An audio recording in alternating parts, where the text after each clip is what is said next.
اما بعد فاعوذ باللہ من الشیطان الرجیم بسم اللہ الرحمن الرحیم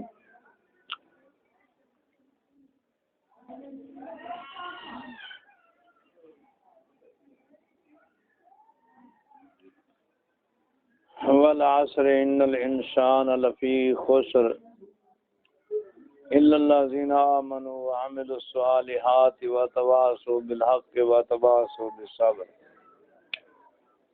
صدق اللہ وصدق رسولہ النبی الکریم ونحن علی ذلک لمن الشاہدین الشاکرین الذاکرین والحمد للہ رب العالمین یا رب صلی وسلم دائما ابدا علی حبیبک خیر الخلق کلہم هو الحبیب الذی ترجى شفاعته لكل حول من الاحوال مقتحم.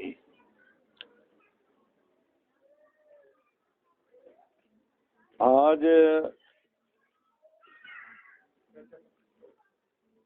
جو اس مجلس کا اہتمام انتظام کیا گیا ہے صرف کچھ ہماری مجبوریاں، کچھ اس قسم کے حالات کہ نو چاند کو بہر صورت یہ عہد ہوا ہے کہ دعا ہوگی، لیکن کچھ حالات کے پیش نظر کبھی 2 دن اوپر ہو جاتے ہیں، کبھی 2 دن پہلے دعا کروانی پڑتی ہے. اللہ میاں کا نظام ہے، کیا کر سکتے ہیں. انسان اللہ میاں کی تقدیر کے تابع ہے، اور اللہ جو ہے اس کو کہتے ہیں قادر، جو تمام نظام، تمام معاملات، جس کو عربی میں کہتے ہیں تمام اقدار، سب چیزوں سے زیادہ. میں معافی چاہتا ہوں، صرف 1 منٹ. السلام علیکم. الحمدللہ.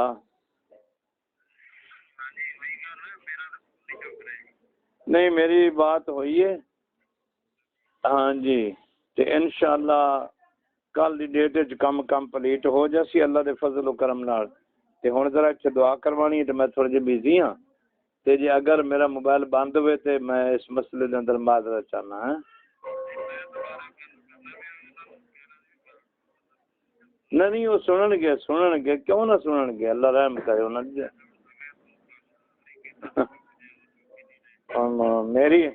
میری اور گل ہے نا، میں تہاڈا بھی تے انہاں دا بھی دوواں گھراں دا نوکر ہاں. او صاحب ہوئے، تسی بھی صاحب. ٹھیک ہے میرے پیارے، ٹھیک ہے میرے پیارے، میں کہہ دوں گا انشاءاللہ. جی میں ضرور کرنا جی، ضرور کرنا. السلام علیکم.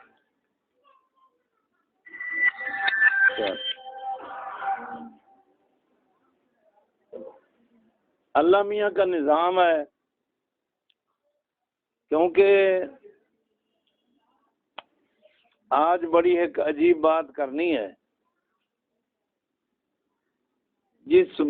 جو بات سمجھ میں آ جائے تو سمجھو کہ انسان کامیاب ہے. وہ بات کیا ہے؟ بات یہ ہے کہ صرف سب سے پہلے ایک بنیاد رکھتا ہوں ایک بات کی، کہ آپ سب لوگ جتنے میرے پیارے بیٹھے ہیں، ہم سب کو کس نے بنایا؟ اللہ نے. سبحان اللہ، بہت اچھی بات. اچھا، جب ہمیں اللہ نے بنایا تو ظاہر ہے کہ ہمارا دماغ بھی اللہ نے بنایا. تو جیسا کسی کا دماغ ہوتا ہے، اس قادر مطلق کی تقدیر کے متحد، ویسا ہی اس سے عمل سر زد ہو جاتا ہے. کوئی دنیا میں ایسا نہیں، شاید لاکھوں کروڑوں میں کوئی ایک ایسا کم عقل، کم علم ہو جو اپنی بے عزتی کو عزت سمجھتا ہو. ورنہ اکثر دنیا والے چاہتے ہیں کہ میری بھی اس دنیا میں معاشرے میں عزت ہونی چاہیے. بےزتی کو تو کوئی بھی پسند نہیں کرتا، لیکن پھر بھی ایسے کام ہو جاتے ہیں کہ جن کی وجہ سے انسان کی توہین ہوتی ہے، پسند بھی کوئی نہیں کرتا. کسی کو آپ لوگوں میں سے ایک مثلا یوں سمجھیں کہ دلاور خان صاحب جو ہیں ان سے طاہر صاحب ناراض ہو گئے، تو دلاور خان صاحب نے محنت شروع کی، کوشش شروع کی، آدھ گھنٹہ پون گھنٹہ، پھر اس کے بعد محمد آصف سے کہا، عظیم سے کہا، کسی اور ساتھی سے کہا، بھائی دیکھو جاؤ یہ طاہر صاحب مجھ سے ناراض ہیں. دلاور خان کبھی اس دوست کو کہتا کبھی، لیکن طاہر بات نہیں مانتا. جب طاہر سے پوچھتے ہیں کہ دلاور خان اتنی محنت کرتا ہے تو آپ اس کے باوجود آپ کو سمجھ کیوں نہیں آ رہی؟ تو طاہر صاحب کا جواب پتہ کیا ہوگا؟ بس جی دلاور خان کی بات میری سمجھ میں نہیں آتی. اس کا مطلب یہ ہوا کہ سمجھ میں بات ڈالنے والا بھی اللہ ہے. اگر اللہ سمجھ میں بات نہ ڈالے تو ہمیں سمجھ کبھی آ نہیں سکتی. اگر جس کو سمجھ آ جائے ساری دنیا اس کو بے وقوف بنانا چاہے تو بنا نہیں سکتی. یعنی یوں سمجھو کہ اللہ دینے پہ آئے تو کوئی چھین نہیں سکتا، اگر اللہ چھین لے تو کوئی دے نہیں سکتا. اچھا، اس کو کہتے ہیں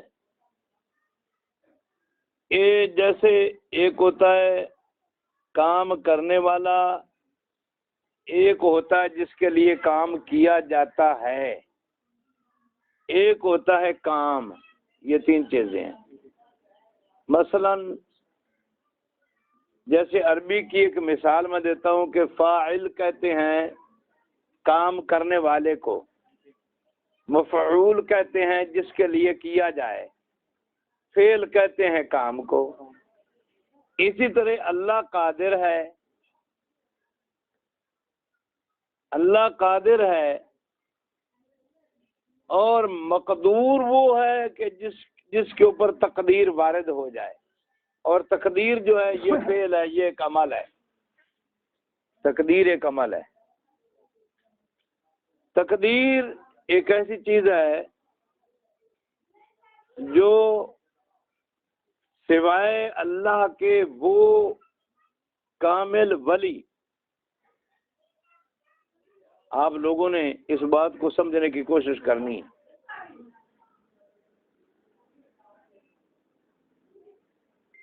اللہ کے کامل ولی جو ہیں وہ تقدیر جو ہے اس کو موڑنے کی طاقت ان میں ہے، لیکن وہ اکثر اللہ کے ولی تقدیر کو موڑتے نہیں ہیں.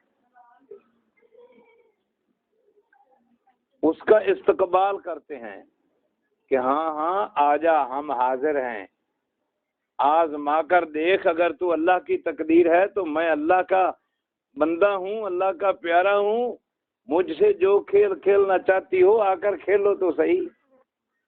میں دیکھتا ہوں کہ تو جیت کر جاتی ہے یا میں جیتتا ہوں.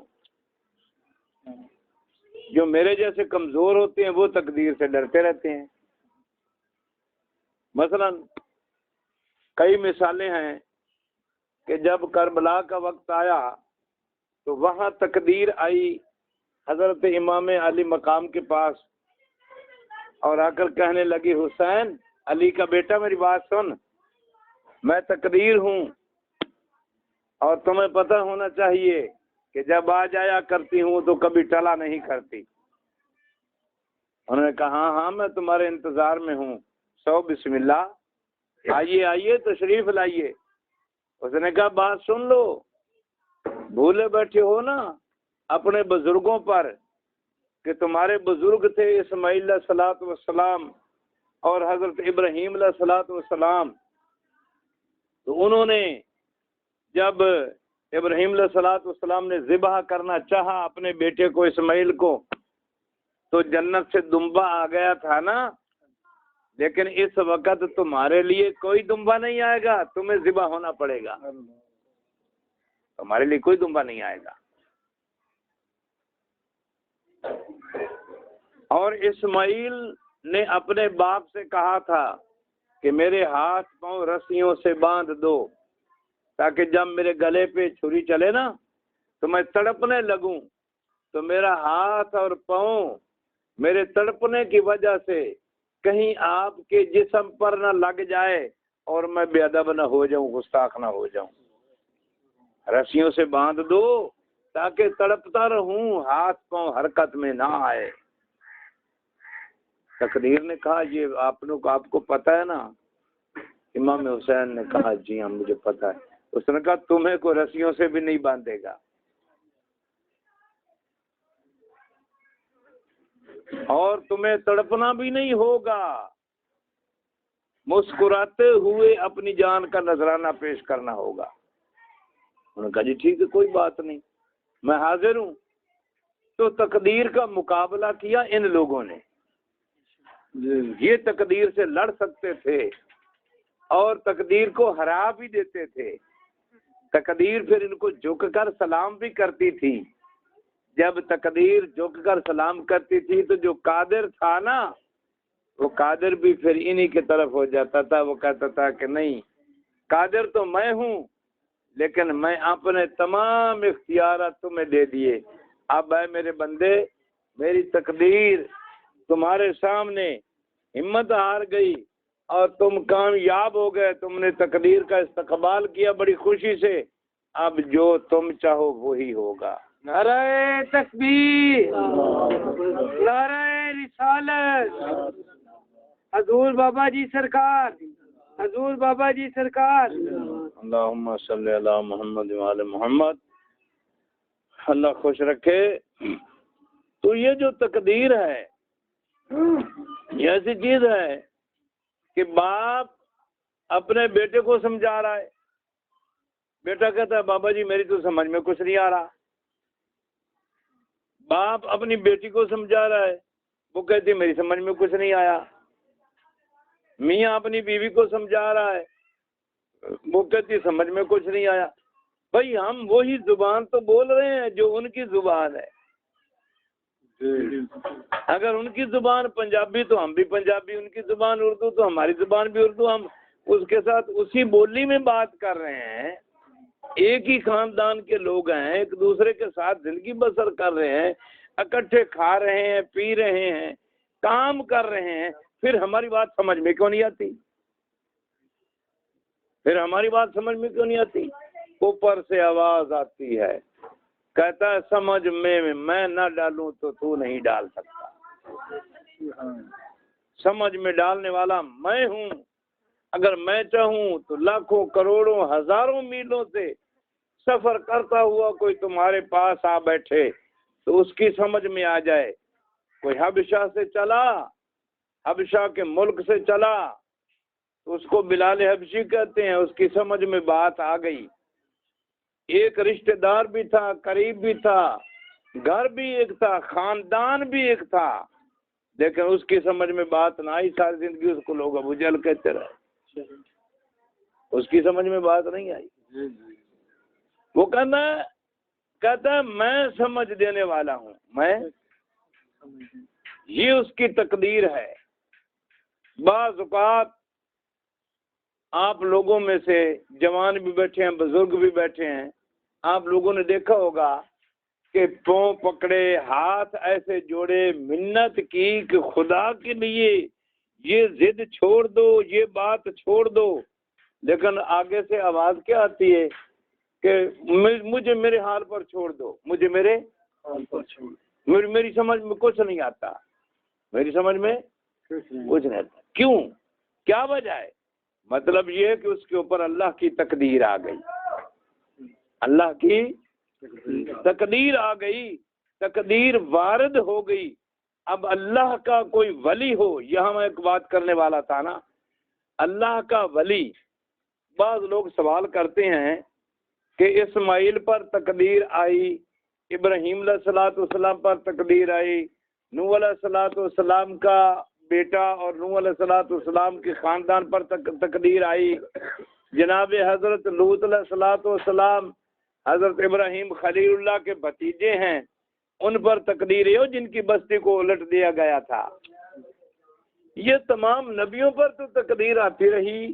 نبی بڑے ہوتے ہیں یا ولی؟ لوگ کہتے ہیں جی نبی، لوگ کیا کہتے ہیں؟ اور کہنا بھی چاہیے، کہنا بھی چاہیے کہ نبی جو ہیں وہ بڑی شان والے ہیں۔ ساری دنیا کے ولی مل جائیں تو نبی کی ایک جوتی مبارک کا مقابلہ نہیں کر سکتے۔ نبی کی اتنی اونچی شان ہے۔ لیکن یہاں میں ایک بات کرتا ہوں، نبیوں پر تو تقدیر وارد ہوتی رہی۔ عقل مند آدمی سوچ سکتا ہے کہ آج کی محفل میں تم کہہ رہے ہو کہ ولی تقدیر کو ٹال سکتا ہے۔ وہی نبی جو تھے، ساری دنیا کے ولی مل جائیں تو نبی کی جوتی کا مقابلہ نہیں کر سکتے۔ تو نبیوں پر تو تقدیر وارد ہوتی رہی، ٹلی نہیں۔ اور ولی جو ہے اس میں اتنی پاور ہے کہ وہ تقدیر کو ٹال دیتا ہے۔ جب بڑا شان تو نبیوں کا ہے، بھائی یہ ولی کہاں سے آ گئے؟ یہ کیا ہوا؟ بھائی یہاں ایک بہت بڑی بات ہے جو لوگوں کو پتہ نہیں ہے۔ ہر نبی جو ہے وہ ولی ہوتا ہے۔ ہر نبی جو ہے وہ ولی ہوتا ہے، اور ولی کے بعد پھر نبی ہوتا ہے، نبی کے بعد پھر رسول ہوتا ہے۔ اس بات کو سمجھ گئے؟ مثلا کوئی وزیر دفاع ہے پاکستان کا، کوئی وزیر پانی اور بجلی ہے، ٹھیک ہے جی، کوئی وزیر خوراک ہے۔ وہ وزیر جب بنتے ہیں وفاقی وزیر تو پہلے ایم این اے بنتے ہیں یا اچانک ہی وزیر بن جاتے ہیں؟ پہلے ایم این اے بنتے ہیں۔ ہر نبی جو ہے پہلے ولی ہوتا ہے، ہر نبی جو ہے پہلے ولی ہوتا ہے۔ مزے کی بات یہ ہے کہ اللہ خود فرما رہا ہے کہ میں بھی ولی ہوں، میں بھی یہاں ایک بات کرنے والا ہوں، بات کو سمجھیے ذرا۔ اللہ کہتا ہے میں بھی ولی ہوں۔ یا اللہ رسولوں کا شان بڑا، نبیوں کا شان بڑا، لیکن تو کیوں کہتا ہے میں ولی ہوں؟ تو اپنے آپ کو نبی کہتا۔ اللہ کو چاہیے تھا نا کہ اللہ کہتا میں نبی ہوں، یا اللہ کہتا میں رسول ہوں۔ وہ کہتا نہیں نہیں میں ولی ہوں۔ میں قرآن مجید میں ہے اللہ ولی الذین آمنوا یخرجہم من الظلمات الی النور والذین کفروا اولیاءہم الطاغوت یخرجونہم من النور الی الظلمات اولئک اصحاب النار هم فیہا خالدون۔ سورۃ بقرہ 3 پارہ، ٹھیک ہے بھائی؟ اللہ پاک فرما رہے ہیں کہ اللہ تمہارا وہ ولی ہے، اللہ تمہارا وہ ولی ہے جو تمہیں اندھیروں سے نکال کر روشنیوں کی طرف لے جاتا ہے۔ بھائی اللہ کہتا ہے میں ولی ہوں۔ اللہ نے یہ کیوں نہیں کہا کہ میں، اگر مناسب سمجھو تو تھوڑا سا پانی پلا۔ بسم اللہ الرحمن الرحیم۔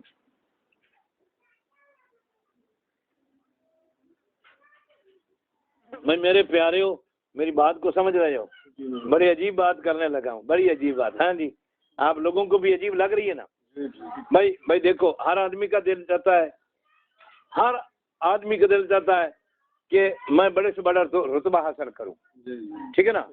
بھائی اللہ جو ہے، اللہ ہمارا اللہ، اس کا حق بنتا ہے کہ وہ یہ کہتا ہے میں نبی ہوں، کیونکہ نبی کا شان اونچا ہے۔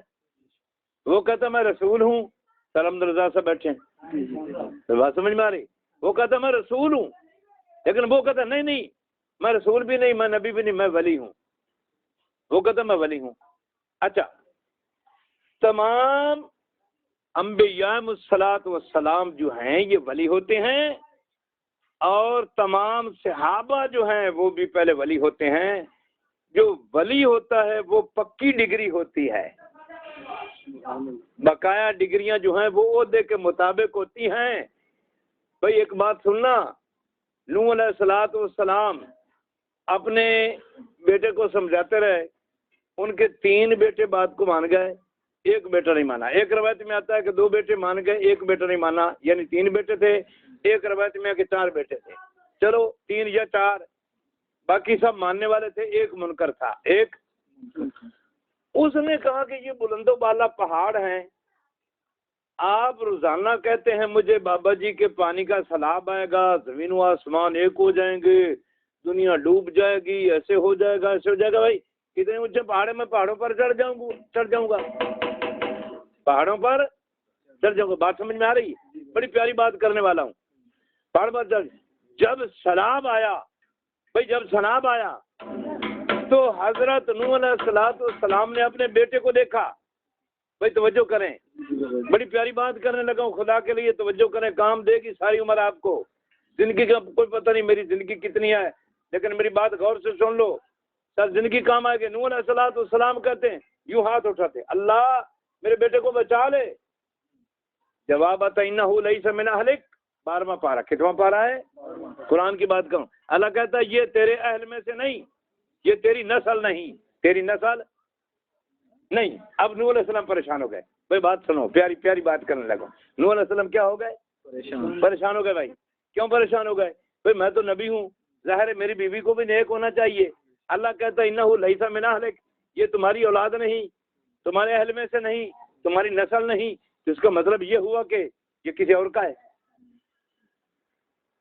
جب تھوڑے سے پریشان ہوئے تو آسمان سے اللہ نے جبریل عرض کیا، جی مولا جلدی جاؤ جلدی جاؤ، میرا نوح علیہ السلام پیغمبر شک میں پڑ رہا ہے، کہیں بد دعا نہ کر دے بیوی کے حق میں، فوراً جاؤ ان کو کہہ دو۔ یا اللہ کیا کہوں؟ ان کو کہو کہ انہ عمل غیر صالح، بیٹا تو تیرا ہی ہے لیکن میں نے اس لیے کہا کہ تیرا نہیں کیونکہ جیسے تیرے عمل ہے ویسے اس کے نہیں، اس کے عمل اور لوگوں والے ہیں، منکروں والے ہیں۔ جو منکروں کے عمل ہے نا وہی اس کے عمل ہیں، اس لیے غیروں والا کام کرتا ہے لہذا غیر ہے، تمہارا نہیں۔ غیروں والا کام کرتا ہے تو غیر ہے، تمہارا نہیں۔ اچھا اب پھر نوح علیہ السلام نے دیکھا بیٹے کو، پریشان ہوئے، شاں شاں کرتا ہوا پانی اتنا تیز اور جا رہا ہے۔ نوح علیہ السلام دیکھتے پھر ہاتھ اٹھاتے، اللہ میاں میرا بیٹا معاف کر دے۔ اللہ فرماتے میں تمہارا نام نبیوں کی لسٹ سے خارج کر دوں گا، نبیوں کی لسٹ سے تمہارا نام کاٹ دوں گا۔ بھائی میری بات کو سمجھ رہے ہو؟ بھائی نبیوں کی لسٹ سے کاٹ دوں گا، اللہ نے یہ تو نہیں کہا کہ ولیوں کی لسٹ سے کاٹ دوں گا۔ اس نے کہا ولی پکا عہدہ ہے، ولی تو رہے گا، لیکن ولی کے بعد نبی یہ اضافی عہدہ ہے، مقام ہے، اس کے بعد رسول یہ اضافی مقام ہے، یہ تم سے چھین لیا جائے گا، یہ تم سے چھین لیا جائے گا۔ کیونکہ کسی وزیر کو وزارت سے تو ہٹایا جا سکتا ہے لیکن بھائی ایم این اے تو رہے گا نا، اگر اس کی سند صحیح تھی جعلی نہیں تھی، بھائی ایم این اے تو رہے گا نا۔ اس لیے کہا تمہارا نام نبیوں سے، بڑی پیاری بات کر رہا ہوں، نبیوں کی لسٹ سے تمہارا نام کاٹ دوں گا، لیکن یہ نہیں کہا میرے اللہ نے کہ تمہارا نام ولیوں کی لسٹ سے کاٹ دوں گا۔ ولی کا رتبہ مقام اتنا ہے، اس لیے ولی ہر کام کی بنیاد ہے۔ تو کہتے ہیں کہ ولی اللہ کے جو ہوتے ہیں وہ تقدیر کو ٹال سکتے ہیں، ان کے علاوہ کوئی تقدیر کو ٹال نہیں سکتا۔ اور اگلی بات سنیں، ٹائم کتنا باقی ہے جی؟ نہیں مجھے یقین ہو جائے نا ذرا تھوڑا سا، تو پھر آدھا گھنٹہ تو نہیں نا، کیونکہ 6:30 تو اذان ہو جاتی ہے۔ 15 منٹ نہیں، میرا خیال ہے بس 5 منٹ کافی، آخری بات کر لینے ہیں، ہاں کیونکہ ٹائم تھوڑا ہے۔ توجہ بھائی، صحابہ کرام رضوان اللہ تعالی علیہ مجمعین، توجہ میری طرف رکھنا، بیٹھے ہیں اللہ کے قرآن کے متعلق سوچ رہے ہیں، حدیثوں کے متعلق سوچ رہے ہیں، نبی کے فرمان کے متعلق سوچ رہے ہیں۔ اللہ کے نبی گھر میں سوئے ہوئے، اللہ کے نبی گھر میں سو آرام کر رہے ہیں۔ اللہ نے عرش مولا سے جبریل کو کہا، جبریل میرا محبوب آرام کر رہا ہے، جاؤ میرے محبوب کو کہہ دو اے بھائی تھوڑا سا آرام کیا کرو، بقایا کام کرنے کا وقت ہے، بقایا کام کرنے کا وقت ہے، تھوڑا سا آرام کیا کرو، بقایا کام کرنے کا وقت ہے، کام کیا کرو، جاؤ۔ یا اللہ میاں کام کون سا ہے؟ فرمایا جاؤ جاؤ دیکھو جو مسجد نبوی ہے، جو مسجد نبوی، یہ پانی پلا دو۔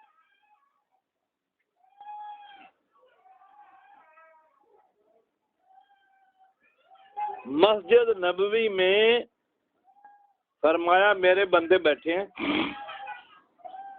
جو میرے نظام کو سمجھنے کی کوشش کر رہے ہیں، وہ ہیں میرے ولی، وہ ہیں میرے ولی، حالانکہ وہ صحابہ تھے، حالانکہ وہ صحابہ تھے، لیکن اللہ فرما رہے ہیں کہ وہ ولی ہیں۔ کیوں ولی کہا؟ بھائی قرآن مجید کی آیت سنو، بسم اللہ الرحمن الرحیم، الذین یذکرون اللہ قیاما وقعودا وعلی جنوبہم وہم یتفکرون ربنا ما خلقت هذا باطلا سبحانک فقنا عذاب النار۔ فرمایا میرے جو ولی ہوتے ہیں وہ لیٹے ہوئے، کروٹ بدلتے ہوئے، بیٹھے ہوئے، جھکے ہوئے، کھڑے ہوئے، پڑے ہوئے، ہر حال میں ان کی وہ جو ہیں ہر حال میں وہ میری یاد میں رہتے ہیں، میری یاد سے غافل نہیں ہوتے، یہ میرے ولی ہیں، یہ میرے بھائی ولیوں کی صفت اس نے بیان کی کہ ہر حال میں وہ میری یاد سے غافل نہیں رہتے۔ تو جاؤ میرے نبی، وہ میرے نظام کو سمجھنے کی کوشش کر رہے ہیں، صحابی بعد میں ہیں لیکن پہلے تو ولی ہیں، ان کی مجلس میں جاؤ، یا اللہ میں تمہارا محبوب ہوں نا، نبیوں کا نبی، رسولوں کا امام، ساری کائنات سے اعلیٰ، اور میں وہاں جاؤں؟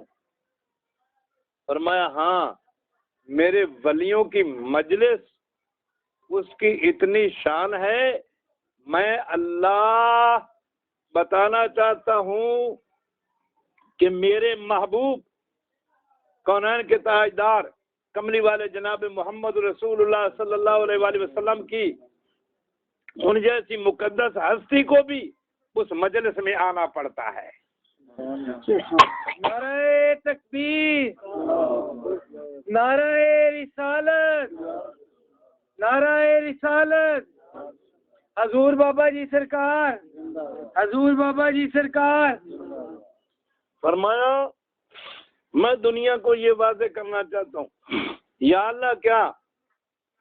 فرمایا کملی والا جس کے لیے میں نے کہا کہ دنیا جہان کو پیدا کیا تیرے لیے، ستاروں کو، سورج کو، آسمانوں کو، زمین، تمام سیاروں کو پیدا کیا تیرے لیے، تو نہ ہوتا کچھ بھی نہ ہوتا، لیکن دنیا کو یہ واضح کرنا چاہتا ہوں کہ ولیوں کی مجلس ایسی مجلس ہے کہ جس میں میرے پاک محمد کو حکم مل رہا ہے کہ تم بھی وہاں جا کر بیٹھو۔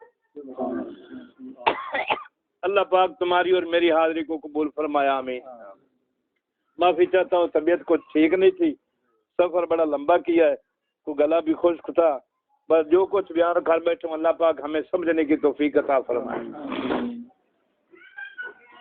اللہم صلی علی سیدنا و مولانا محمد وعلی آل سیدنا و مولانا محمد مبارک وسلم۔ ربنا آتنا فی الدنیا حسنۃ وفی الآخرۃ حسنۃ وقنا عذاب النار۔ اللہم انا نجعلک فی نحور من نعوذ بک من شرورہم، اللہم انا نجعلک فی نحور من نعوذ بک من شرورہم، اللہم انا نجعلک فی نحور من نعوذ بک من شرورہم۔